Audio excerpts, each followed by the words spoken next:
My son's last words weren't, "I love you, Dad," or, "Tell Mom I'm sorry." They were, "Check the back of the fridge." And then he died in my arms on the kitchen floor of his apartment, blood pooling beneath his head, his eyes staring at nothing while I screamed for help that would never come in time. If you're watching this from wherever you are in the world, Texas, New York, California, anywhere, please hit that subscribe button right now. Because what I'm about to tell you will shake you to your core, and I need you to stay with me through this entire journey. Trust me when I say you've never heard a story like this one. My name is Robert Mitchell. I'm 63 years old, and until 3 months ago, I thought I knew my son. I thought I knew my life. I thought I knew the difference between right and wrong. But standing in that sterile hospital corridor at 2:47 a.m. on a Tuesday in March, signing papers to donate my 28-year-old son's organs, I realized I didn't know anything at all. Marcus, that was my boy's name, had always been different. Not in a bad way, mind you. He was brilliant. Graduated summa cum laude from Northwestern with a degree in computer science. Got himself a job at some tech startup in Chicago, making more money at 25 than I'd ever seen in my life. But brilliant people, they see things the rest of us don't. They notice patterns. They connect dots that seem completely unrelated to ordinary folks like me. The call came at 11:30 p.m. I remember because I was watching the late news, and Mary, my wife of 34 years, was already asleep upstairs. The phone rang with that shrill urgency that only comes with bad news. You know the sound I'm talking about. It cuts through everything else and makes your stomach drop before you even answer. It was Marcus, but his voice was wrong. Shaky. Terrified in a way I'd never heard from him, not even when he was a little boy afraid of thunderstorms. He said, "Dad, you need to come over right now. Don't call anyone. Don't tell Mom. Just come. And Dad, if something happens to me, check the back of the fridge. Promise me." I tried to ask him what was wrong, but the line went dead. I grabbed my keys and drove the 47 minutes to his apartment complex in downtown Chicago, breaking every speed limit along the way. My hands were shaking so bad I could barely grip the steering wheel. When I got there, his door was unlocked. That should have been my first warning. Marcus was paranoid about security, 3 deadbolts, a security system, cameras everywhere.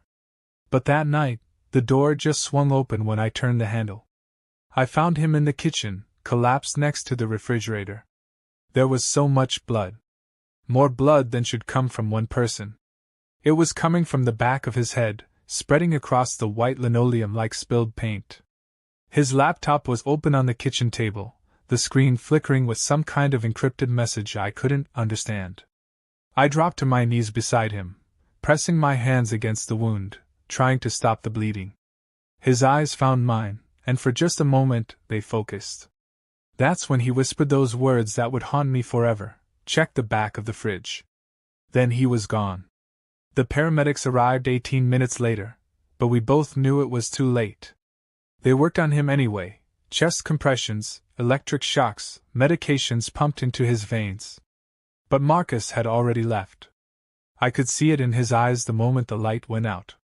At the hospital, while the doctors were explaining brain death and organ donation and all those clinical terms that don't mean anything when your child is lying motionless on a ventilator, I kept thinking about his last words. Check the back of the fridge. What could possibly be in his refrigerator that was so important he'd use his dying breath to tell me about it? The police ruled it an accident. Slipped and fell, they said. Hit his head on the corner of the kitchen counter. Case closed. But I knew better. Marcus wasn't clumsy. He didn't slip. And the look in his eyes when he called me, that was pure terror, not the confusion of someone who'd had an accident. 3 days after the funeral, I went back to his apartment. The landlord had given me a week to clear out his belongings. Mary stayed home, too broken to face going through our son's things. So I went alone, with empty boxes and a heart full of questions. The apartment felt different in daylight. Smaller somehow. More ordinary. But when I walked into that kitchen and saw the faint outline of where his blood had been, my knees nearly gave out. The cleaning service had done their job, but if you knew what to look for, you could still see it. I stood there for a long time, just staring at that spot. Then I remembered his words. I walked to the refrigerator, a stainless steel monster that probably cost more than my first car. Opened it up and started moving things around. Condiments, leftover Chinese takeout, energy drinks, the usual stuff you'd expect from a young bachelor. But there, behind a half-empty carton of milk, pushed all the way to the back, was something that didn't belong. A manila envelope, sealed with duct tape and labeled in Marcus's precise handwriting, for Dad. Open only if something happens to me. My hands were trembling as I peeled away the tape. Inside were documents, photographs, USB drives, and a letter that began with the words, "Dad, if you're reading this, they got to me. Everything you think you know about my death is a lie." I sank into one of his kitchen chairs and started reading. With each page, each photograph, each piece of evidence my son had carefully compiled, I felt my world crashing down around me.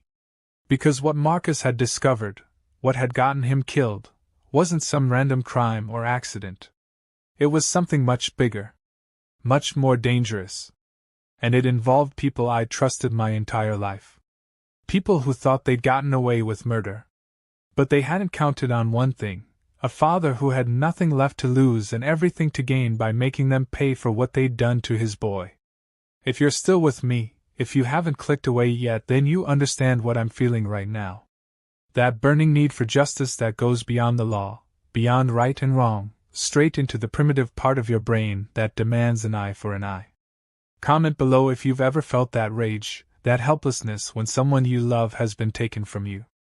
Because what happens next, what I discovered in that envelope, it's going to make you question everything you think you know about justice in this country. I need you to stay with me for this journey. Hit that notification bell, because this story goes deeper than you can possibly imagine. I didn't sleep for 3 days after finding that envelope. Couldn't eat either.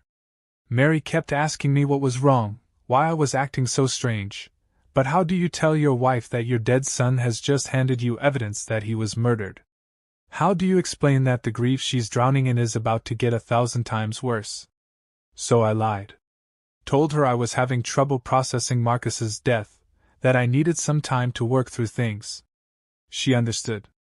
Mary's always been the strong one in our marriage, but losing Marcus had broken something fundamental in both of us. I locked myself in my study and spread everything out on my desk like pieces of a puzzle.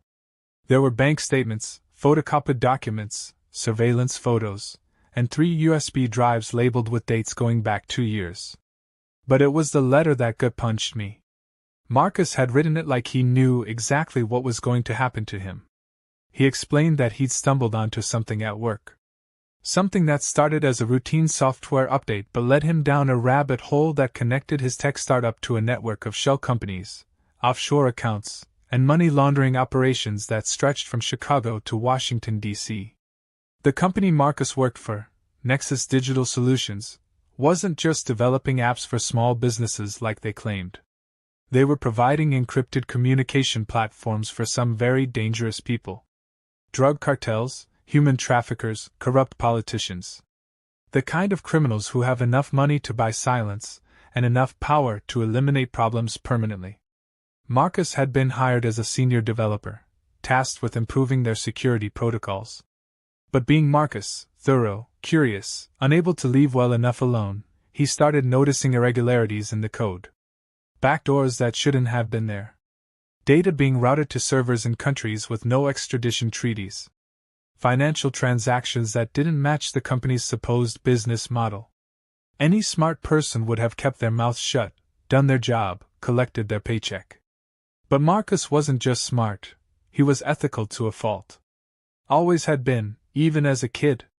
He was the type who'd return a wallet with all the cash still in it, who'd confess to breaking a window even when no one saw him do it. So he started documenting everything. Screenshots of code, recorded conversations with his supervisor, copies of financial documents he wasn't supposed to have access to. For months, he compiled evidence while pretending everything was normal. Going to work, writing code, attending meetings, all while building a case that would bring down the entire operation. The first USB drive contained financial records showing millions of dollars flowing through Nexus Digital's accounts. Money that came in as payments for legitimate software services but went out as wire transfers to accounts in the Cayman Islands, Switzerland, and Dubai. The pattern was clear once you knew what to look for: classic money laundering using technology services as a front. The second drive had the really damaging stuff: communication logs between Nexus executives and their clients. Messages coordinating drug shipments, discussing human trafficking routes, planning bribes to federal officials. All of it encrypted, all of it thought to be secure, all of it meticulously recorded by my son. But it was the third drive that made me understand why Marcus had to die. He'd discovered that Nexus wasn't just servicing criminals, they were actively partnering with them. The company's CEO, a man named Jonathan Reeves, was using the business as a front for his own criminal enterprise. Drug money was being cleaned through fake software contracts. Nexus employees were unknowingly helping coordinate illegal activities by writing code they thought was for legitimate business applications. And the cherry on top? 3 federal agents were on Reeves' payroll, feeding him information about ongoing investigations and ensuring that Nexus stayed one step ahead of law enforcement. Marcus had names, dates, bank account numbers, recorded conversations. He had enough evidence to bring down a multi-million-dollar criminal conspiracy that reached into the highest levels of federal law enforcement. And according to his letter, he'd been planning to turn it all over to the FBI field office in Chicago. But someone found out what he was doing. The photographs in the envelope showed Marcus's apartment being watched. Professional surveillance teams in unmarked vehicles. Men in dark suits following him to coffee shops, to the gym, to our house for Sunday dinner. He'd been living under a death sentence for weeks, maybe months, and none of us had noticed. The final item in the envelope was a printed email from Marcus to someone with the initials JK at the Chicago FBI field office. It was dated 3 days before he died and detailed his intention to come forward with evidence of a major criminal conspiracy. The email was never sent. He'd saved it as a draft, probably trying to figure out the safest way to make contact without getting himself killed. He'd figured wrong. As I sat in my study at 3 a.m, reading through my son's meticulous documentation of his own murder, I felt something I'd never experienced before. Not just anger or grief, but a cold, calculating fury that settled into my bones like winter frost. These people had killed my boy to protect their dirty money. They'd made it look like an accident and moved on with their lives like Marcus had never existed. The police weren't going to help. According to Marcus's research, Detective Ray Sullivan, the man who'd investigated his accident, had received 3 payments of $15,000 each from one of Nexus Digital's shell companies in the 6 months before Marcus died. The investigation was compromised from the beginning. The FBI wasn't an option either. Marcus had identified Agent Jennifer Kim as one of Reeves' contacts, and who knows how deep the corruption went. For all I knew, walking into that field office would be signing my own death warrant. No, if Marcus was going to get justice, it was going to have to come from me. I spent the rest of that night making copies of everything, storing them in different locations, creating backup plans. Because if I was going to war with these people, I needed to be smarter than my son had been. I needed to be invisible, patient, and absolutely ruthless. The next morning, I told Mary the first was going to visit my sister in Portland for a week. Needed some time away to process my grief. She understood, gave me a hug that nearly broke my resolve, and told me to call every day. Instead, I drove to a motel outside Chicago and began planning the systematic destruction of everyone who had played a role in Marcus's murder. If you're thinking I should have just gone to the media, tried to expose the corruption through legal channels, you don't understand what I was dealing with. These weren't common criminals. They were professionals with unlimited resources and a proven willingness to kill. Going public would have just made me the next victim. Sometimes, when the system fails, when justice becomes a luxury you can't afford, you have to create your own. And that's exactly what I intended to do. Share this video if you believe that some crimes deserve punishment even when the law can't deliver it. Because what I did next, what I learned about revenge and justice and the price of both, it changed me forever. And it might change how you think about right and wrong too. From that motel room outside Chicago, I became someone I never thought I'd be, a man with nothing but time, grief, and an all-consuming need for answers. For the first time in my 63 years, I understood what people meant when they talked about having a purpose that burned hotter than everything else in your life. I started with Jonathan Reeves, the CEO of Nexus Digital Solutions. Marcus's files had his home address, his routine, his weaknesses. But I needed more than what my son had gathered. I needed to understand exactly who I was dealing with. Reeves lived in a mansion in Lake Forest, one of those old-money suburbs where the driveways cost more than most people's houses. 42 years old, married to a woman named Catherine, 2 kids in private school. On paper, he looked like every other successful tech executive. Charity galas, country club memberships, donations to political campaigns. The kind of man who'd never gotten his hands dirty in his life. But Marcus's research told a different story. Reeves had started Nexus 5 years ago with seed money that came from sources he couldn't or wouldn't identify to his investors. The company had grown impossibly fast, landing contracts with clients who paid premium rates for basic services. Red flags everywhere, if you knew what to look for. I spent 3 days parked in different locations around his neighborhood, learning his patterns. Reeves left for work at 7:30 a.m. every morning, driving a black Tesla Model S. He took the same route, stopped at the same coffee shop, arrived at his office by 8:15. Creature of habit, which would make him predictable. But I wasn't ready to confront him yet. First, I needed to understand the scope of what I was dealing with. How many people were involved? How deep did this go? Who else would need to pay for what happened to Marcus? The answer was in those USB drives. Over the next week, I created a comprehensive map of the entire conspiracy. Nexus Digital had 17 employees, but only 5 knew what the company really did. The others were just regular people writing code and building websites, unknowingly providing cover for a criminal operation. Reeves was at the center, but he had 3 key lieutenants: David Park, the chief technology officer who designed the encryption protocols that kept their criminal clients' communications secure; Linda Martinez, the chief financial officer who managed the money laundering operations; and Thomas Chin, the head of security who handled problem resolution, the corporate euphemism for making threats and, apparently, arranging murders. Then there were the federal contacts.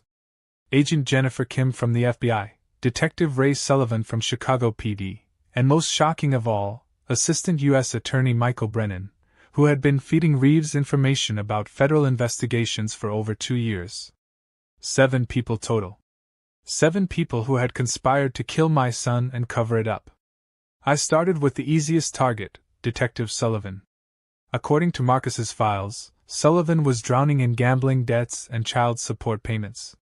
The $45,000 he'd received from Nexus over 6 months represented more money than he'd ever seen at once in his life. He was desperate, which made him sloppy. Sullivan lived alone in a rundown apartment on the south side, the kind of place where neighbors minded their own business, and strange sounds in the night were just part of the ambient noise. Perfect for what I had planned. I followed him for 3 days, learning his routine. After work, he'd hit a bar called Murphy's, drink until closing, then stumble home to his apartment. Same pattern every night. On Friday, I made my move. I was waiting in his apartment when he got home, sitting in his kitchen with Marcus's files spread across the table like a royal flush. Sullivan was too drunk to be properly afraid at first, just confused about finding a stranger in his home. That changed when he saw what I had. Bank statements showing his payments from Nexus. Photos of him meeting with Thomas Chin. Recorded phone calls where he promised to ensure Marcus's death would be ruled accidental. All of it documented, all of it criminal, all of it enough to end his career and send him to prison for the rest of his life. But I didn't want him in prison. I wanted him to understand what it felt like to lose everything. I told him about Marcus. About finding him bleeding out on his kitchen floor. About the last words he'd spoken, and what they'd led me to discover. Sullivan tried to deny it at first, then tried to explain that he'd just been following orders, that he didn't know anyone was going to get hurt. Lies. All lies. And we both knew it. I gave him a choice. He could confess to his role in Marcus's murder, publicly and completely, destroying his career and facing whatever legal consequences came with that confession. Or he could force me to destroy him more creatively. Sullivan chose the creative option. Tried to grab his service weapon, actually. But 63 doesn't mean weak, and grief doesn't mean helpless. I'd spent the last month doing nothing but thinking about this moment, planning for every contingency. 3 days later, Detective Ray Sullivan was found dead in his apartment, apparently the victim of a home invasion gone wrong. His service weapon was missing, along with his wallet and some electronics. Chicago PD investigated for exactly 2 weeks before filing it under unsolved and moving on to cases with better prospects. The newspapers mentioned that Sullivan had been under investigation by Internal Affairs for possible corruption, that he'd been suspended pending a review of his conduct. They didn't mention the photos I'd left on his kitchen table showing him with Thomas Chin, or the confession I'd helped him write before he died, documenting his role in covering up Marcus's murder. I kept those for later. 1 down. 6 to go. But killing Sullivan had taught me something important about myself. Something I wasn't sure I liked. Watching the life drain from his eyes hadn't felt like justice. It had felt like relief. Like scratching an itch that had been driving me insane. And that scared me more than anything these criminals could do to me. Because once you cross that line, once you decide that some people deserve to die for what they've done, it becomes easier to cross it again. And again. Until you're not the same person who started the journey. If you're still watching, if you're still with me on this dark path I've been walking, I need you to understand something. What I was becoming wasn't a hero seeking justice. I was becoming something much more dangerous. Something that scared even me. But I couldn't stop. Not when I was so close to making them all pay for what they'd done to Marcus. Hit that subscribe button if you want to see how far a father will go for revenge. Because Detective Sullivan was just the beginning, and what I had planned for the others, it was going to get much worse before it got better. After Sullivan, I had to be smarter. The other conspirators would start getting nervous when a corrupt cop turned up dead, even if it looked like a random crime. They'd begin watching their backs, changing their routines, maybe even communicating with each other about potential threats. That's when I realized I'd been thinking about this all wrong. I didn't need to hunt them down one by one like some vigilante from a movie. I needed to use their own paranoia against them, turn the network that had protected them into a weapon for destroying them. I went back to Marcus's files and started studying the communication patterns between the conspirators. They used encrypted messaging through Nexus's own platform, which made sense, since they controlled the encryption keys. But Marcus had been documenting their communications for months, and he'd found vulnerabilities in their security protocols. My son was brilliant, but he'd also been careless in one crucial way. He tried to gather evidence while staying inside the system, working within the bounds of law and ethics. That ethical framework had gotten him killed. I wouldn't make the same mistake. I drove to Cleveland and used fake identification to rent a small office space under an assumed name. Paid 6 months in advance, cash, told the landlord I was starting a consulting business. Then I set up everything I needed to wage war from the shadows, multiple computers, secure internet connections, burner phones, and surveillance equipment that would have made Marcus proud. The beauty of going after criminals is that they can't report you to the police when you victimize them. What were they going to say? That someone was threatening their murder conspiracy? That their money laundering operation was being compromised? They had to handle problems internally, which meant I could push them much harder than they could push back. I started with Linda Martinez, the chief financial officer. She was the one moving money through the shell companies, the one who'd authorized the payments to Sullivan, the one whose financial wizardry made the entire operation possible. According to Marcus's research, she'd been skimming from the operation, siphoning money into personal accounts she thought nobody else knew about. Perfect leverage. I sent her an anonymous email with details about her hidden accounts, along with fabricated evidence suggesting that Reeves had discovered her theft and was planning to eliminate her the same way they'd eliminated Marcus. The message was carefully crafted to look like it came from someone inside their organization, someone trying to warn her before it was too late. Martinez panicked exactly the way I'd hoped she would. Within hours, she'd started liquidating her hidden assets and preparing to run. But I wasn't going to let her disappear with stolen money. I wanted her to burn the whole thing down on her way out. The second email came 2 days later. This time, I claimed to be a federal agent working undercover, someone who'd been investigating Nexus for months. I told her that her communications were being monitored, that arrests were imminent, and that her only chance for leniency was to cooperate fully by providing evidence against the other conspirators. To make it convincing, I included details about Sullivan's death that hadn't been released to the public, details I could include because I'd been there when he died. I made it sound like the FBI had connected his murder to the Nexus conspiracy, that the whole network was unraveling. Martinez broke completely. She started reaching out to the other conspirators, trying to gauge whether they'd received similar contacts, whether they thought the operation was compromised. Her desperation was exactly the chaos I needed. But Thomas Chen, the head of security, was smarter than I'd given him credit for. Instead of panicking, he started investigating. Tracing the emails, analyzing the communication patterns, trying to figure out who was behind the psychological warfare campaign. That's when he found something I hadn't expected him to find. Marcus's surveillance of their operations had left digital fingerprints. Chin discovered that someone had been accessing Nexus's internal systems for months before Marcus died, copying files and monitoring communications. He didn't know it was Marcus. The access had been too sophisticated for that. But he knew they had a serious security breach. Chen's investigation led him to realize that whoever was targeting them now had Marcus's files. Which meant they knew everything about the conspiracy, had evidence that could destroy all of them, and were systematically dismantling their organization from the outside. Smart man. Too bad for him that smart wasn't going to be enough. Chen made a critical mistake. He tried to handle the problem personally instead of involving the others. Professional pride, maybe, or a desire to avoid admitting that his security measures had failed so spectacularly. Either way, he decided to track me down and eliminate the threat quietly. He started with Marcus's apartment building, bribing the superintendent for information about who'd been asking questions. That led him to the funeral home, where he learned about family members who'd been handling Marcus's affairs. He traced Mary and me through public records, found our address, started surveillance on our house. But I wasn't there.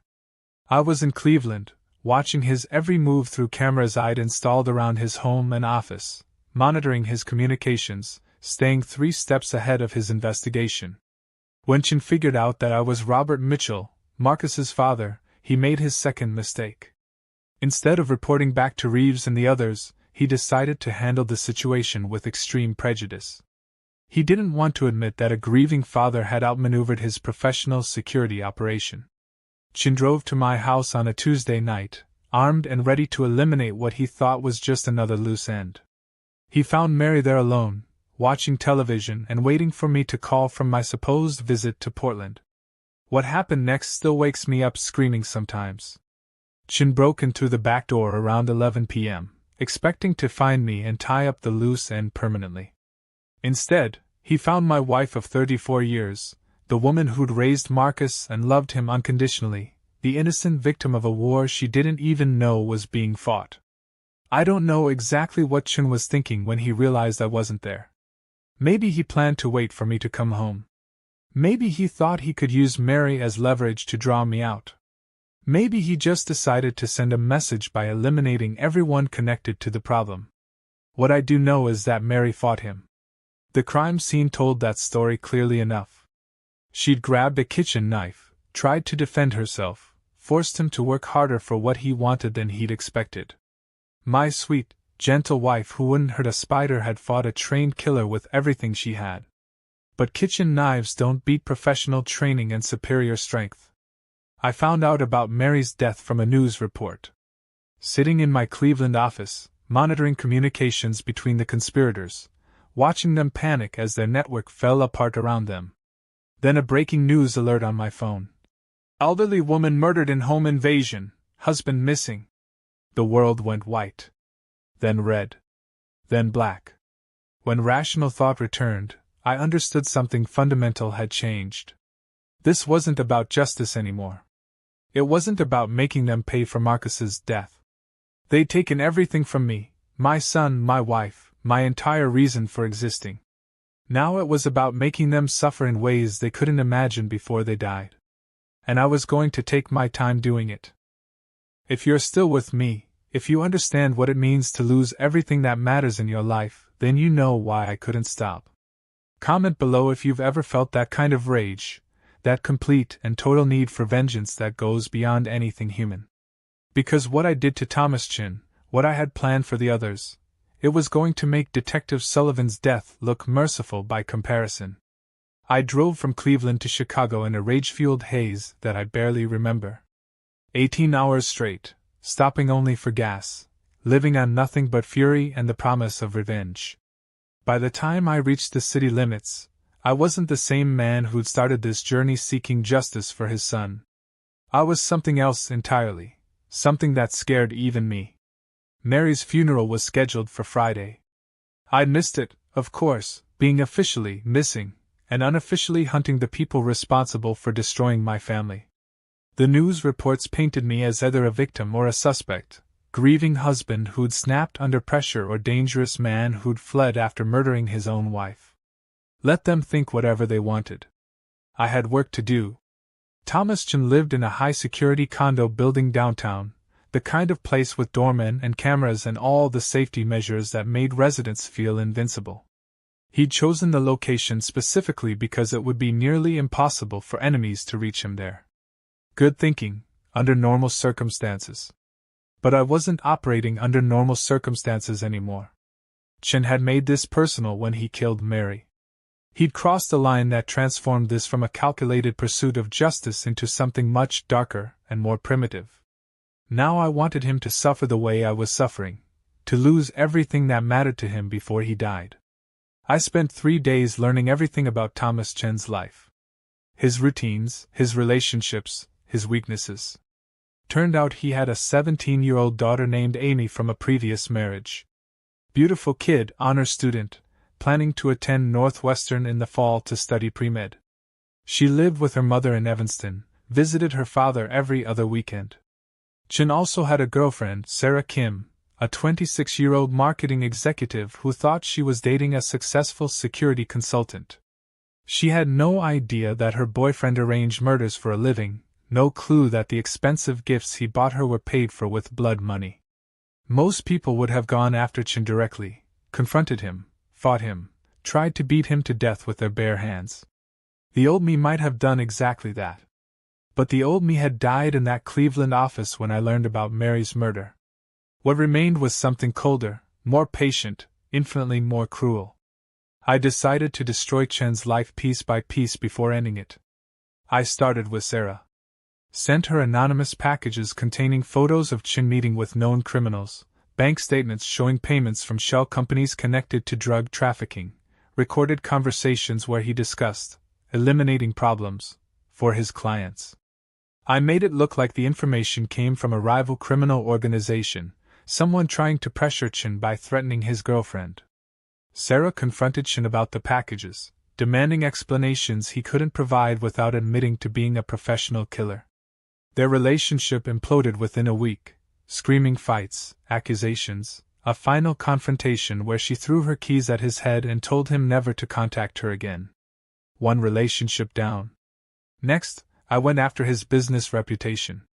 Chen's security consulting firm had legitimate clients who had no idea they were paying for services from someone connected to organized crime.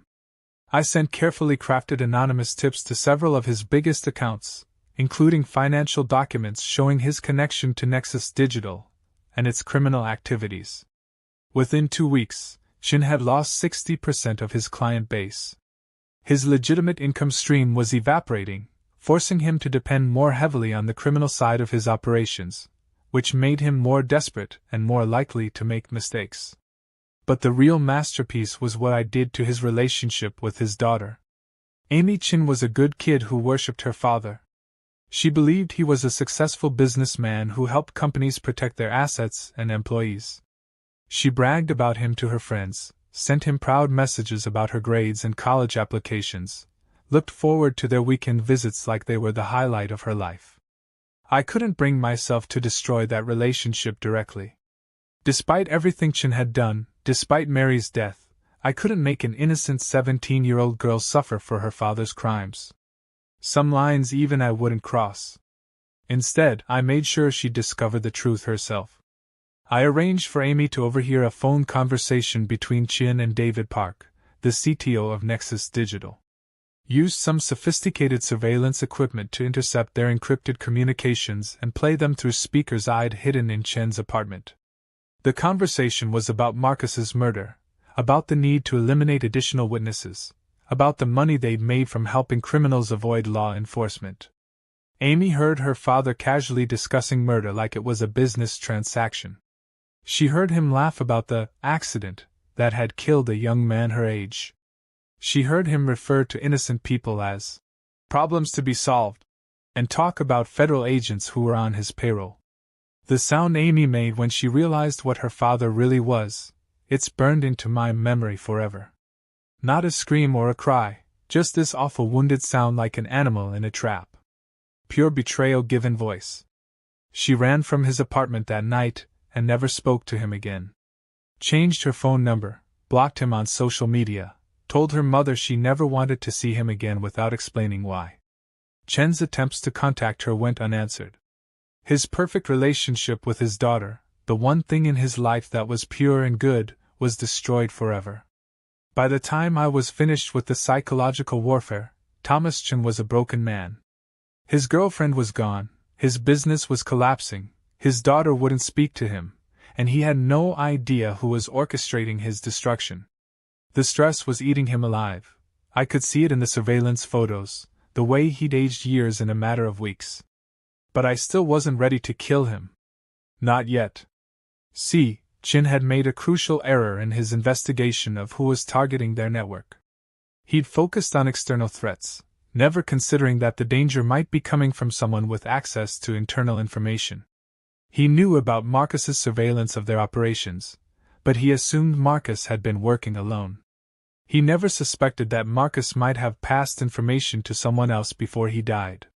That oversight gave me the opening I needed to infiltrate their communications network and monitor their increasingly desperate attempts to identify their tormentor. I watched them turn on each other, saw the paranoia spreading through their organization like a cancer. Linda Martinez had disappeared completely, liquidating her assets and fleeing to a country with no extradition treaty.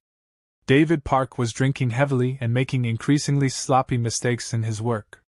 Agent Jennifer Kim was requesting transfers to different field offices, trying to distance herself from the investigation she'd helped corrupt. Assistant U.S. Attorney Michael Brennan was the most interesting case. Instead of panicking, he was trying to use his position to uncover information about who was targeting them. Brennan had resources the others didn't: access to federal databases, surveillance capabilities, the ability to open official investigations. He was also the one who figured out that I wasn't just some random vigilante. Brennan connected Sullivan's death to the psychological warfare campaign targeting the others. He realized that whoever was coming for them had inside knowledge of their operations, access to their communications, and the patience to systematically destroy their lives before killing them. Most importantly, he figured out that Marcus Mitchell hadn't just stumbled onto their conspiracy by accident. The timing was too convenient, the evidence too comprehensive, the investigation too sophisticated for a random discovery. Someone had been feeding Marcus information, guiding his investigation, using him to gather evidence. Brennan's theory was that Marcus had been working with a federal task force, that his death had been an attempt to prevent him from turning over evidence to law enforcement.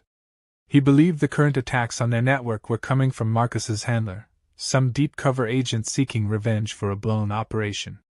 He was wrong, of course. But his theory made him dangerous in a different way than the others. Brennan started using federal resources to investigate Marcus's background, looking for connections to law enforcement agencies, searching for the mysterious handler who didn't exist. What he found instead was me. Robert Mitchell, 63-year-old retired insurance adjuster. Married to Mary Mitchell for 34 years. Father of Marcus Mitchell, recently deceased under suspicious circumstances. Currently missing, possibly connected to his wife's murder. On paper, I looked like exactly what I was, a grieving father who'd lost everything and snapped under the pressure. But Brennan was smart enough to dig deeper. He found records of my movements in the weeks after Marcus's death, traced my credit card purchases, discovered my connections to the surveillance equipment and fake identifications I'd been using. Most damning of all, he found security footage from a gas station near Sullivan's apartment on the night the detective died. Grainy, inconclusive, but clearly showing a man matching my description in the area around the time of the murder.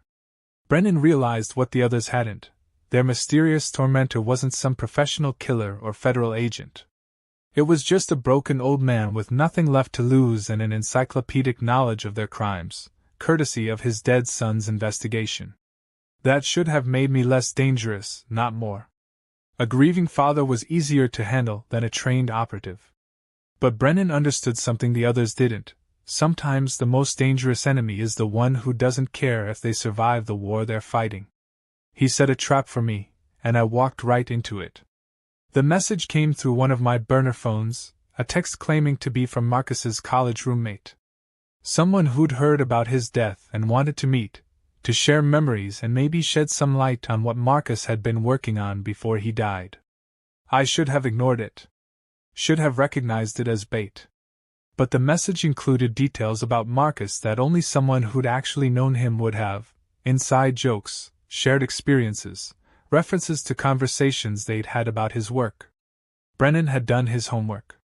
He'd interviewed Marcus's friends and colleagues, built a comprehensive picture of my son's life, gathered enough authentic details to make his impersonation convincing. We were supposed to meet at a coffee shop near Northwestern's campus, a public place where I'd feel safe. But when I arrived, the supposed roommate wasn't there. Instead, I found a note directing me to a more private location, a storage unit facility on the outskirts of Evanston. Every instinct I had was screaming warnings. But the note claimed to have more of Marcus's personal effects, things his roommate had been holding on to, items that might contain additional evidence about his investigation. I went anyway. Because after losing Marcus and Mary, the possibility of recovering more pieces of my son's work was worth any risk. The storage facility was deserted except for a single unit that was standing open, lit from inside. As I approached, I could see boxes labeled with Marcus's name, personal items I recognized from his apartment. It looked legitimate. It was a perfect trap. Brennan was waiting inside with 2 other federal agents I didn't recognize. Professional setup, multiple exit routes covered, overwhelming force advantage. They'd planned this carefully, expecting to take me alive for questioning about Marcus's investigation and the recent deaths of their associates. But they'd made one critical error in their planning. They'd assumed I wanted to survive this encounter. I didn't. Mary was dead. Marcus was dead. I had no life left to return to, no future worth preserving. The only thing keeping me going was the need to finish what I'd started, to make sure everyone responsible for my family's destruction paid the ultimate price. When you have nothing left to lose, you become incredibly dangerous. Not because you're stronger or smarter or more skilled than your enemies, but because you're willing to do things they can't imagine, take risks they wouldn't consider, cross lines they think nobody would cross. Brennan learned that lesson the hard way. The storage unit was filled with boxes, creating natural cover and concealment. More importantly, I'd spent the last 3 months becoming intimately familiar with explosives, surveillance equipment, and other tools of war that a grieving father probably shouldn't know how to use. When Brennan tried to arrest me, when he started reading me my rights like this was some routine law enforcement operation, I showed him how wrong he was about the kind of man he was dealing with. The explosion could be heard for miles.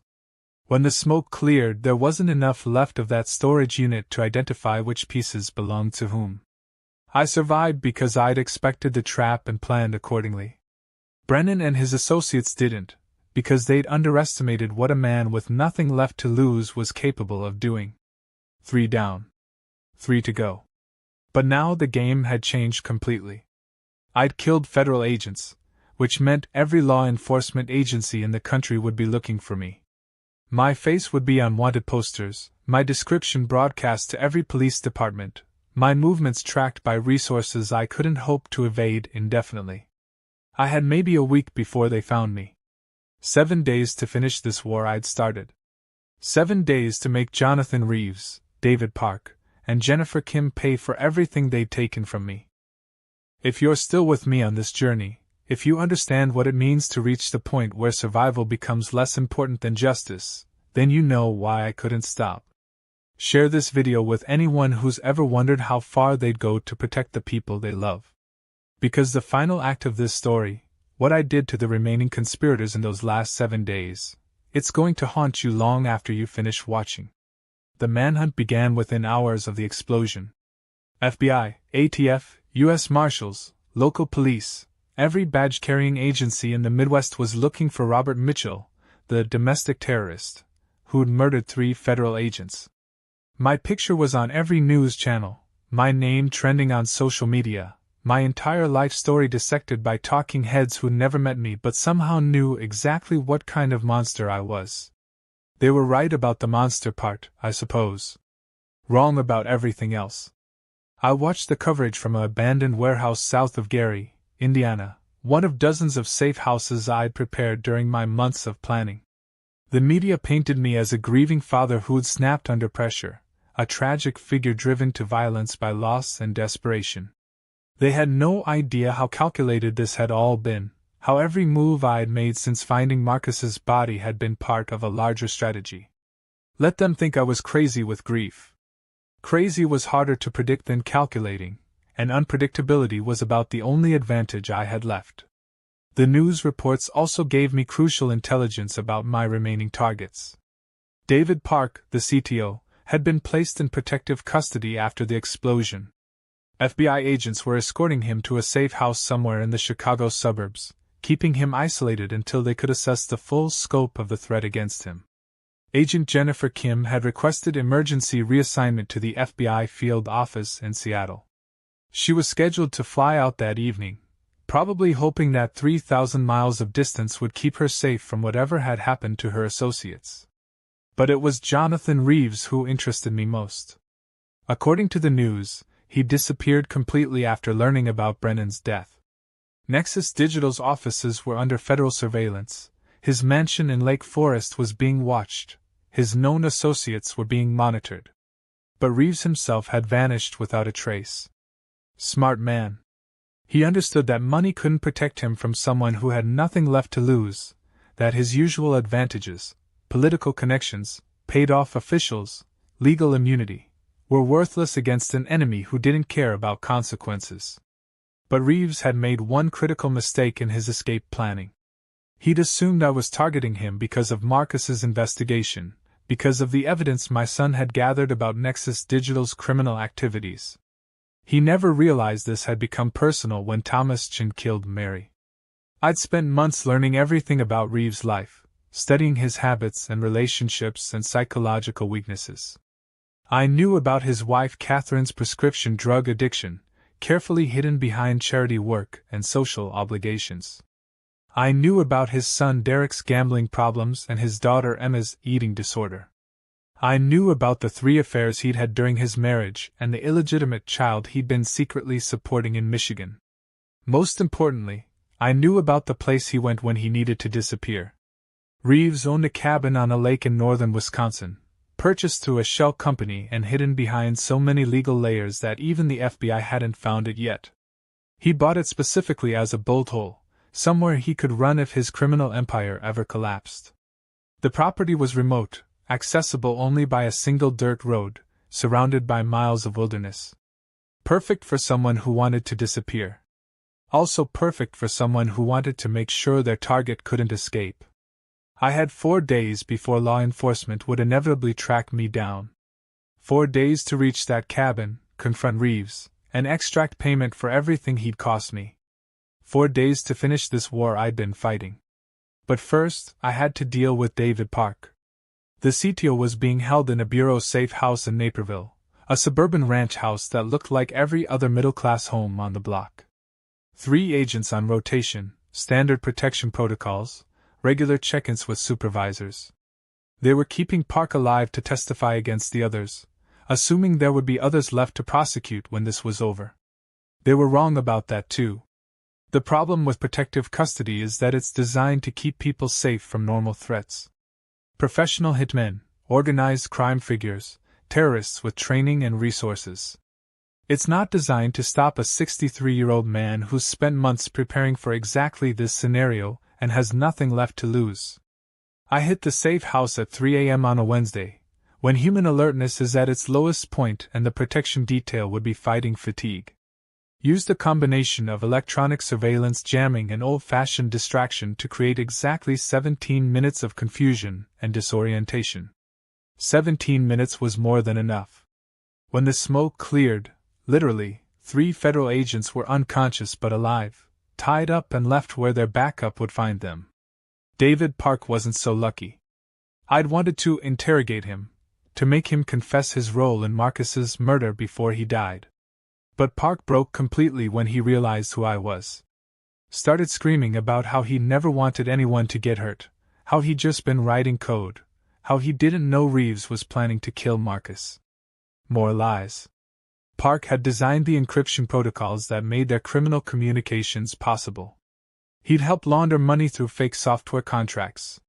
He'd been present at meetings where they discussed eliminating witnesses and silencing problems. Most damningly, according to Marcus's files, Park had been the one to suggest that my son might be gathering evidence against them. He noticed the unusual access patterns in their systems, the subtle signs that someone was documenting their activities. Park had been the one who'd first raised the alarm that led to Marcus's murder. So when he tried to claim innocence, when he begged for mercy he didn't deserve, I reminded him about Marcus. About a 28-year-old genius who died because Park couldn't keep his mouth shut about potential security breaches. David Park's death wasn't quick. I made sure he understood exactly why he was dying and exactly who was killing him. Made sure he had time to think about all the lives destroyed by the conspiracy he'd helped create. By the time backup arrived at the safe house, I was already gone. The news reports called it a brazen attack on federal law enforcement. Evidence that I'd completely lost touch with reality, and was striking out blindly at anyone connected to my son's case. They were half right. I had lost touch with reality. But there was nothing blind about what I was doing. 2 down. 2 to go. Jennifer Kim was easier than Park had been, mostly because she was running scared and making increasingly desperate mistakes. Her flight to Seattle was delayed, which gave me time to intercept her at O'Hare. Airport security is designed to stop people from bringing weapons onto planes, not to protect corrupt federal agents from fathers seeking revenge. Kim died in a bathroom stall in Terminal 3, never understanding how I'd found her or why I'd targeted her specifically. I left her with a copy of the evidence Marcus had gathered about her corruption, proof that she'd been feeding information to criminals for money while innocent people died. The airport went into lockdown, of course. Every passenger was questioned, every employee was investigated, every piece of surveillance footage was analyzed. But I'd planned for that too, had multiple exit strategies and backup identities prepared. By the time they figured out what had happened, I was already driving north toward Wisconsin and my final confrontation with Jonathan Reeves. 3 down. 1 to go. The man who'd started this whole nightmare, who'd built a criminal empire on the bodies of innocents, who'd ordered my son's murder to protect his dirty money. The man who was about to learn what it meant to destroy a father's family. I'd saved Reeves for last because I wanted him to watch his world collapse around him, to understand that everyone he trusted was dead because of choices he made. I wanted him afraid and alone and desperate when we finally met face to face. Most of all, I wanted him to know that this wasn't random violence or psychotic rage. This was justice, delivered by a father who loved his son more than he feared death. If you've ever wondered what you'd do if someone destroyed everything you cared about, if you've ever felt that burning need for revenge that goes beyond law and morality and common sense, then you understand why I couldn't stop. Comment below if you think Jonathan Reeves deserved what was coming to him. Because what happened in that cabin in Wisconsin, the final confrontation between a grieving father and the man who'd ordered his son's murder, it's going to stay with you forever. The drive to northern Wisconsin took me through back roads and forgotten highways, past dying towns and abandoned farms that reminded me of the America I'd grown up in. Simpler times, when right and wrong weren't negotiable concepts and justice meant something more than whoever could afford the best lawyers. I'd been thinking a lot about justice during those final days of my war. About the difference between legal justice and moral justice, between punishment and revenge, between what the system promised and what it actually delivered. The system had failed Marcus. Failed Mary. Failed every innocent person who'd been hurt by Reeves and his conspiracy while corrupt officials looked the other way for money. Sometimes, when the system fails completely, ordinary people have to step up and deliver the justice that courts and cops and politicians won't provide. That's what I told myself, anyway. Maybe it was true, maybe it was just the rationalization of a man who'd crossed lines he couldn't uncross. Either way, I was committed to seeing this through to the end. Reeves' cabin sat on the shore of Lake Nemacolin, a pristine body of water surrounded by dense forest and accessible only by a winding dirt road that hadn't been maintained in years. The isolation was perfect for someone trying to hide from law enforcement. It was also perfect for what I had planned. I'd been monitoring the property for 2 days from a hunting blind I'd constructed on the opposite shore. Reeves was definitely there. I could see lights in the cabin at night, smoke from the chimney, movement behind curtained windows. He was alone, which surprised me. I'd expected him to have bodyguards, professional security, some kind of protection against the threat he knew was coming. But hiring bodyguards would have required trusting people, and trust was a luxury Reeves couldn't afford anymore. Everyone in his organization was either dead or in hiding. His federal contacts had been eliminated. His network of corruption had collapsed around him like a house of cards in a hurricane. He was as alone as I was, trapped in that cabin with nothing but his fears and the growing certainty that Robert Mitchell was coming to finish what he'd started. I made my approach on the third night, moving through the forest like my father had taught me during hunting trips when I was 12 years old. Patience, stealth, respect for the quarry. Dad would have been horrified to know I was using his lessons to hunt human prey, but some skills transcend their original purpose. The cabin was a modern structure disguised to look rustic, all native stone and weathered timber hiding steel reinforcement and bulletproof glass.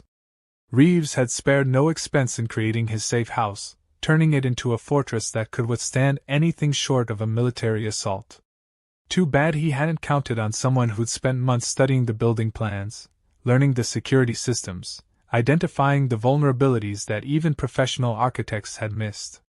I disabled the perimeter alarms first, using equipment I'd liberated from Chen's security company during my psychological warfare campaign. Then I cut the landline, jammed the cell towers, and activated portable signal blockers that would prevent any electronic communications from reaching the outside world.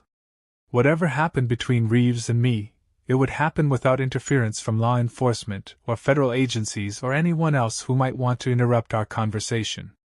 The final approach took 3 hours of careful movement through underbrush and around security cameras. By the time I reached the cabin's back door, Reeves was probably wondering why his regular check-in calls weren't going through, why his security system wasn't responding to diagnostic queries, why he suddenly felt so isolated and vulnerable. Good. I wanted him afraid. The lock was electronic, controlled by a keypad that Reeves thought was unhackable. Marcus could have opened it in 30 seconds. It took me almost 10 minutes, but I got there eventually. The doors swung open with a soft click that sounded like thunder in the forest silence. I found Reeves in the main room, sitting in a leather chair facing the fireplace with a glass of whiskey in one hand and a pistol in the other. He didn't turn around when I entered, didn't act surprised or afraid or angry. Just sat there staring into the flames like a man waiting for the inevitable. "You came," he said without looking at me. I wondered if you would. I've been wondering the same thing about you, I replied, keeping my own weapon trained on the back of his head. Whether you'd run or fight, or just wait for me to find you. He laughed, but there was no humor in it. What's the point of running? You've killed everyone else, destroyed everything I'd built, turned my life into a nightmare. Where exactly would I go? That was the moment I realized Reeves wasn't the same man who'd ordered Marcus's murder 3 months ago.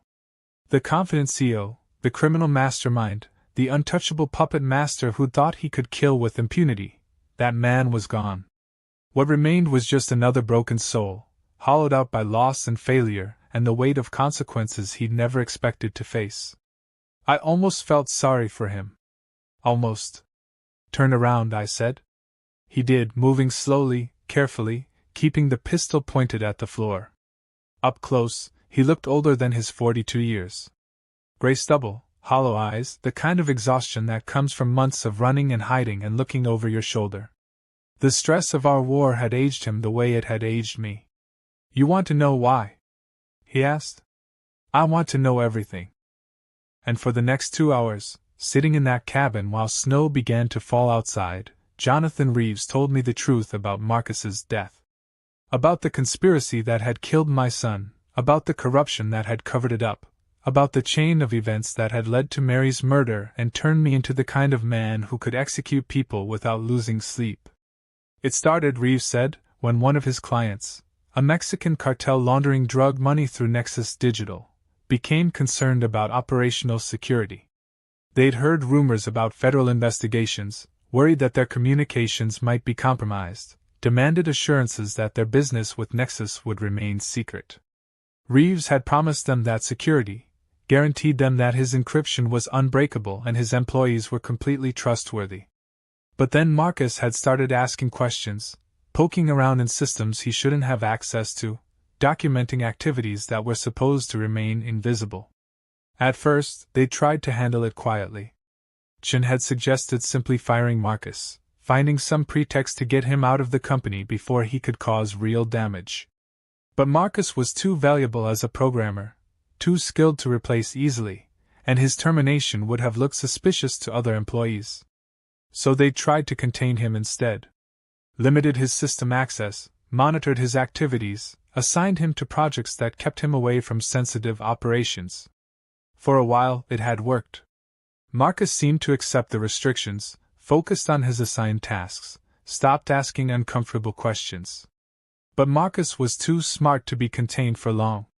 He'd found ways around their security measures, discovered new vulnerabilities in their systems, continued gathering evidence about their criminal activities. Worse, he'd started making copies of documents, recording conversations, building a comprehensive case that could destroy them all. When Chin finally realized the extent of Marcus's investigation, when he discovered that my son had enough evidence to bring down the entire conspiracy, there was only one solution left. Marcus had to die. They'd planned it carefully, made it look accidental, ensured that any investigation would be superficial and quickly closed. Chin had gone to Marcus's apartment under the pretense of discussing a new security project, then arranged the accident that had left my son bleeding out on his kitchen floor. It should have ended there. Marcus dead, his evidence hidden, his investigation terminated before it could threaten their operations. They'd killed the problem and moved on with their lives, confident that they'd avoided disaster. But they hadn't counted on Marcus's final words, hadn't expected him to pass information to his father, hadn't anticipated that a retired insurance adjuster would have the skills and determination to wage war against their entire organization. Now here we were, Reeves said, finishing his whiskey and setting the glass aside. The last 2 survivors of a conflict that's destroyed everything both of us cared about. Not quite, I corrected him. You still have your wife and children. Your daughter Emma, your son Derek. They're alive and safe and completely innocent of your crimes. Reeves went very still. What are you saying? I'm saying that you took my family from me. My son, my wife, everything that gave my life meaning. And now I'm going to take yours. The color drained from his face. They're innocent, he whispered. So was Marcus. So was Mary. You can't, their children. Emma's 23, hardly a child. Derek is 25. Old enough to understand that actions have consequences, that the money their father spent on their education and lifestyle came from criminal activities that got innocent people killed. Reeves raised his pistol, not pointing it at me but holding it ready. I won't let you hurt them. You won't be in a position to stop me. That's when he understood that this conversation wasn't a negotiation or an attempt at closure. It was me explaining exactly how his story was going to end, exactly what price he was going to pay for the choices he'd made. The look in his eyes, pure terror mixed with desperate rage, that was the same look Marcus must have had when Chin came for him.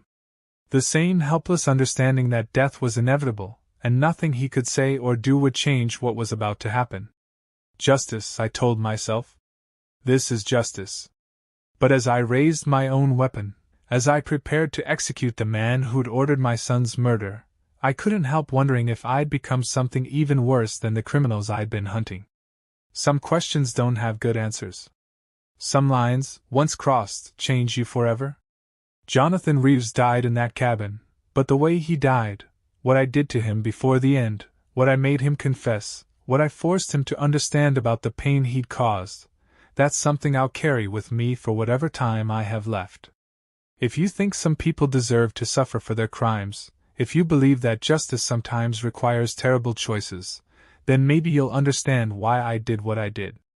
But if you're smart, you'll also understand why those choices haunted me long after the war was over. Jonathan Reeves died slowly in that cabin, and I made sure he understood exactly why he was dying. Not just because he'd ordered Marcus's murder, but because every choice he'd made after that, covering up the crime, corrupting officials, building a network of violence and deception, had led inevitably to this moment. But killing Reeves didn't bring me the satisfaction I'd expected. As I watched the life drain from his eyes, as I listened to his final gasps and saw the fear fade into emptiness, I felt nothing. No joy, no relief, no sense of closure or justice served. Just a hollow emptiness where my rage used to be. I'd spent months imagining this moment, planning for it, living for it. I'd assumed that when Reeves finally paid for his crimes, when the last member of the conspiracy that killed my family was dead, I'd feel something resembling peace. Instead, I felt like I was standing at the edge of a cliff, staring into an abyss that had no bottom. The snow was falling harder when I left the cabin, covering my tracks and erasing evidence of what had happened inside. I'd planned for this too, the cleanup, the disposal of evidence, the careful elimination of any trace that Robert Mitchell had been there. By the time anyone found Reeves' body, I'd be long gone, disappeared into the wilderness like a ghost.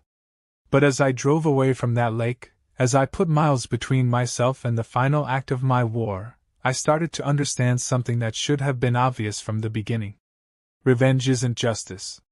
It's just another form of violence, dressed up in moral language to make the perpetrator feel better about what they're doing. I'd told myself that I was seeking justice for Marcus and Mary, that I was correcting the failures of a corrupt system, that I was protecting other innocent people from the criminals who'd destroyed my family. All lies.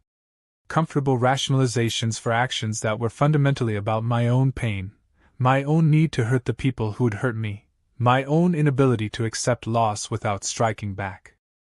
I'd become a killer. Not a hero, not an agent of justice, just another man who'd chosen violence over healing, revenge over acceptance. The system that had failed my family might have been corrupt and incompetent, but my response to that failure had made me part of the problem, not part of the solution. The realization hit me like a physical blow as I sat in a truck stop outside Green Bay, drinking coffee that tasted like ashes and watching the news coverage of my domestic terrorism campaign. The talking heads were debating whether I was a sympathetic figure driven to extremes by grief or a dangerous criminal who declared war on law enforcement. They were both right, in their own way. But they were also missing the most important truth.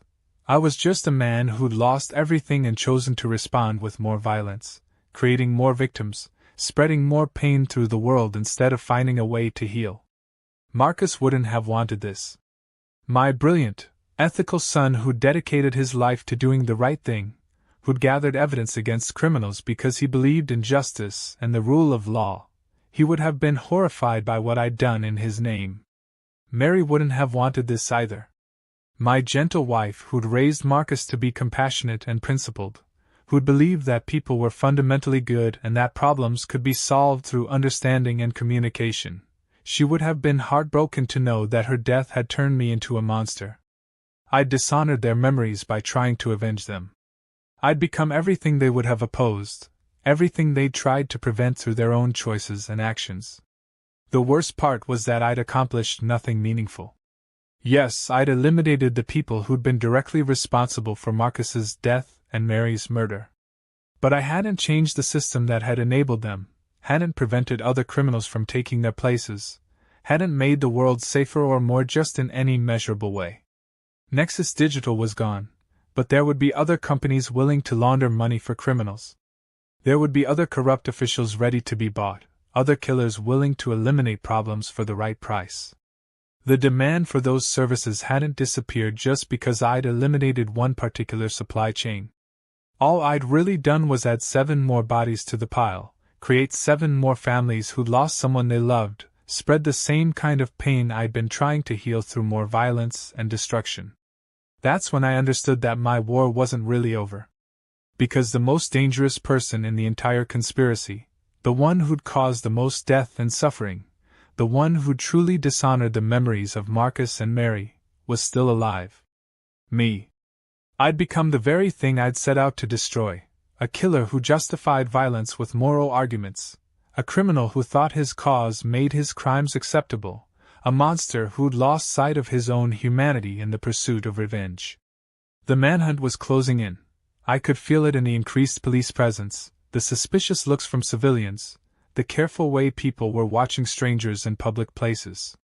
They'd find me eventually, probably within days. When they did, I'd either die in a shootout or spend the rest of my life in federal prison. Neither option offered any real justice for my victims or closure for their families. Neither option would undo the damage I'd caused or restore the lives I'd taken. Neither option would bring Marcus and Mary back or make their deaths meaningful. But there was a third option. One that might, finally, serve some greater purpose than just perpetuating the cycle of violence and revenge. I could tell the truth. All of it. Not just about the conspiracy that killed Marcus, but about what I'd done in response to it. Not just about the corruption in law enforcement, but about the way grief and rage had turned me into something I didn't recognize.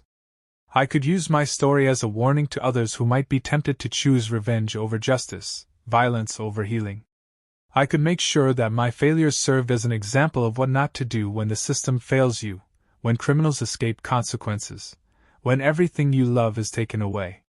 It wouldn't undo the harm I'd caused, wouldn't bring back the people I'd killed, wouldn't restore the families I'd destroyed. But it might prevent someone else from making the same mistakes, might save other people from becoming the kind of monster I'd become. So I did something I hadn't done since this whole nightmare began. I called the police. Not to surrender, exactly. Not yet. But to arrange a meeting where I could tell my story properly, where I could explain not just what I'd done but why I'd done it, and what I'd learned from the experience. I wanted people to understand that revenge isn't justice, that violence doesn't heal pain, that becoming a killer, even for the best of reasons, ultimately makes you part of the problem you're trying to solve. Most importantly, I wanted them to understand that there are always alternatives to violence, even when it doesn't feel like it, even when the system fails you completely, even when everyone you love has been taken away. I just wished I'd been wise enough to choose those alternatives from the beginning. If you're still with me, if you've followed this dark journey to its inevitable conclusion, then I hope you'll learn from my mistakes. I hope you'll choose healing over revenge, justice over violence, hope over despair when life tests you the way it tested me. Because the price of becoming a monster, even a monster with good intentions, is always higher than you think it's going to be. Share this story with anyone who might need to hear it. Not because I'm proud of what I did, but because maybe my failures can serve some purpose beyond just adding more tragedy to the world. I arranged to meet FBI Special Agent Sarah Chin, no relation to the Thomas Chin I'd killed, at a roadside diner outside Milwaukee. Neutral territory, public enough to feel safe, private enough for the kind of conversation we needed to have. I'd contacted her through channels that made it clear I wanted to surrender, but only if I could tell my story completely and without interruption. She came alone, as I'd requested, though I'm sure she had backup position nearby. Professional to the core, armed but not threatening, ready to listen to what I had to say before making any moves to arrest me. Agent Chun was younger than I'd expected, maybe 35, with the kind of focused intelligence that reminded me of Marcus. She ordered coffee and a piece of pie, settled into the booth across from me like we were old friends meeting to catch up instead of a federal fugitive surrendering to law enforcement. "You're Robert Mitchell," she said. It wasn't a question. "I am. You've been quite busy these last few months." "I have. And I'm ready to tell you everything, but I want to do it properly. Not just a confession or a plea deal, but the whole story. What happened to my son, why it happened, what I did about it, and what I learned from doing it." Agent Chen studied me for a long moment. "You killed 7 people." "I did. And I'm going to spend the rest of my life paying for that, as I should. But before I go to prison or die resisting arrest or whatever happens next, I want to make sure the truth is preserved. All of it, not just the convenient parts." Over the next 4 hours, I told Agent Chen everything. About Marcus's investigation, about the conspiracy that got him killed, about the evidence he'd hidden behind the refrigerator. About my systematic campaign of revenge against everyone involved, about the choices I'd made and the lines I'd crossed, and the man I'd become in pursuit of justice that wasn't really justice at all. I gave her the locations of the backup copies I had made of Marcus's evidence. Names, dates, bank records, communication logs, everything my son had compiled about Nexus Digital's criminal activities and their connections to corrupt federal officials. More importantly, I gave her my own documentation of what I'd done in response. Not just the killings, but the psychological warfare, the surveillance, the methodical destruction of lives and relationships. A complete record of how a grieving father had become a monster, step by terrible step. "Why are you telling me this?" she asked when I finished. "You could have just disappeared, stayed on the run, maybe even gotten away with it. Why surrender now?" "Because running away won't bring Marcus and Mary back. Because killing those people didn't make me feel better or heal my pain or serve any real justice. And because maybe, if I tell this story the right way, I can prevent someone else from making the same mistakes I made." Agent Chen nodded slowly. "You understand that everything you've told me will be used against you in court? That you're confessing to multiple counts of first-degree murder?" "I understand. I'm not looking for leniency or sympathy or some kind of deal. I just want the truth to be preserved, all of it. The corruption that killed Marcus, the cover-up that followed, and what I became when I decided to handle it myself." She closed her notebook and signaled to someone I couldn't see. Within minutes, the diner was surrounded by federal agents, but they kept their distance while Chen and I finished our conversation. "What do you want people to remember about this?" she asked. "I want them to remember that revenge isn't justice, no matter how justified it feels in the moment. I want them to remember that violence always creates more victims, even when the perpetrator thinks he's serving a righteous cause. And I want them to remember that there are always alternatives to becoming a killer, even when it doesn't feel like there are. Most importantly, I want them to remember Marcus and Mary as they really were, good people who believed in doing the right thing, not as victims whose deaths justified more killing." Agent Chen stood up, and I knew our conversation was over. "Robert Mitchell, you're under arrest for the murders of..." She read me my rights while other agents moved in to secure the scene. Professional, efficient, no drama or violence. Just the end of a very long and very dark road that had started with my son's last words 3 months ago. As they put me in the back of a federal vehicle, as we drove away from that diner toward whatever justice awaited me, I thought about Marcus one more time. Not about his death or the conspiracy that killed him, but about the man he'd been. Brilliant, ethical, committed to doing the right thing even when it was difficult or dangerous.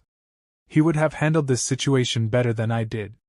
He would have found a way to expose the corruption without becoming corrupt himself, to seek justice without becoming a killer, to honor his principles even in the face of impossible circumstances.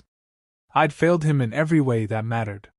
But maybe, by telling this story honestly and completely, by showing people exactly what happens when grief and rage overwhelm reason and morality, I could prevent others from failing their loved ones the way I'd failed mine. The trial lasted 6 weeks. The prosecution presented a straightforward case. Robert Mitchell had murdered 7 people in a calculated campaign of revenge, and regardless of his motivations, those actions made him a dangerous criminal who deserved life in prison without parole. The defense tried to argue temporary insanity brought on by grief and trauma. They painted me as a sympathetic figure who'd been driven to extremes by the loss of his family and the failure of law enforcement to provide justice. Both sides were partially right and completely missing the point. Yes, I'd killed 7 people. Yes, I'd been driven by grief and rage and a desire for revenge. But those facts didn't tell the whole story about what had happened or why it mattered. When they gave me the chance to make a statement before sentencing, I told the court what I told Agent Chen in that diner. That revenge isn't justice, that violence doesn't heal pain, that becoming a monster, even for the best of reasons, ultimately makes you part of the problem you're trying to solve. I talked about Marcus and Mary, about the people they'd been and the values they'd embodied. I talked about the choices I could have made instead of choosing violence, the alternatives that had existed even when I couldn't see them through my rage and grief. Most importantly, I talked about the price of revenge.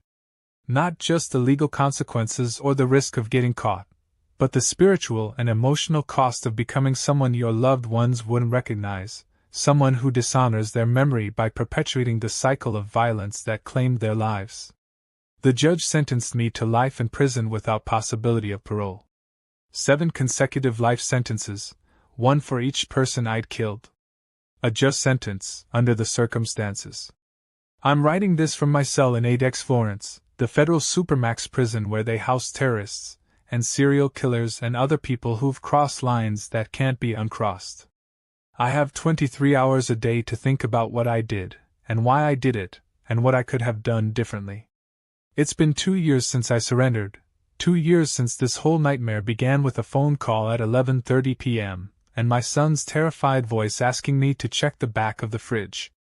In that time, I've received thousands of letters from people who've heard my story through news reports and court transcripts and leaked recordings. Some of them call me a hero, a man who did what the system couldn't or wouldn't do. They tell me that Marcus would be proud, that justice was served, that the world is better off without the people I killed. Those letters break my heart more than the ones calling me a monster, because they prove that people still don't understand what I learned too late, that revenge isn't justice, that violence doesn't solve problems, that becoming a killer, even for the best of reasons, ultimately makes everything worse. Other letters come from people who face similar situations, who've lost loved ones to violence or corruption or criminal conspiracies, who are tempted to handle things the way I handled them. Those are the letters I answer personally, the people I try to reach before they make the same mistakes I made. I tell them about Marcus, about the brilliant young man who believed in justice and the rule of law, who tried to expose corruption through legal channels even when it put him in danger. I tell them about Mary, about the gentle woman who raised her son to be compassionate and ethical, who believed that problems could be solved without violence. And I tell them about what I became when I chose revenge over healing, when I let grief and rage turn me into something my family would have been ashamed of. Sometimes I get letters back saying that my words made a difference, that someone chose to work within the system instead of going to war with it, that another family was spared the kind of tragedy that destroyed mine. Those letters give my life whatever meaning it still has. I'll never see another sunrise outside of prison walls. I'll never hold another conversation with someone who isn't a guard or another inmate. I'll never have the chance to rebuild the life I destroyed when I decided that killing 7 people would somehow bring my family back. But maybe my story can serve a purpose beyond just adding more tragedy to the world. Maybe someone watching this will learn from my mistakes, will choose justice over revenge, healing over violence, hope over despair when life tests them the way it tested me. If you're watching this from wherever you are, Texas, California, New York, anywhere in this country that I used to call home, please remember that there are always alternatives to violence, even when it doesn't feel like there are. Please remember that the people you love would want you to honor their memory by becoming better than the people who hurt them, not by becoming just another killer. Please remember that revenge isn't justice, no matter how justified it feels in the moment. And please remember Marcus and Mary Mitchell not as victims whose deaths justified more killing, but as good people who believed in doing the right thing, even when it was difficult or dangerous. If this story has moved you, if it's made you think about justice and revenge and the choices we make when we're pushed to our limits, then share it with others. Not because I'm proud of what I did, but because maybe my failures can prevent someone else from making the same mistakes. That's all I can do now. That's all I have left to give. My name is Robert Mitchell. I'm 65 years old, and I'm serving 7 life sentences for murdering 7 people in the name of justice that wasn't really justice at all. I was wrong about everything that mattered. I hope you'll be smarter than I was. Thank you for listening to my story. Thank you for staying with me through this dark journey. And thank you for understanding that sometimes the most important lessons come from people who failed completely, who made every wrong choice possible, who became warnings about paths that shouldn't be taken. Hit that subscribe button if you believe that stories like mine need to be told, that people need to understand the real cost of choosing violence over healing. Share this with anyone who might be facing the kind of impossible situation that tested me, anyone who might be tempted to handle injustice the way I did. Because the most dangerous lie we tell ourselves is that some people deserve to die for what they've done to us. The truth is that killing them just makes us part of the same darkness we're trying to fight. I learned that lesson too late to save my soul, or my family, or the 7 people I killed in the name of justice. I hope you'll learn it in time to save yours.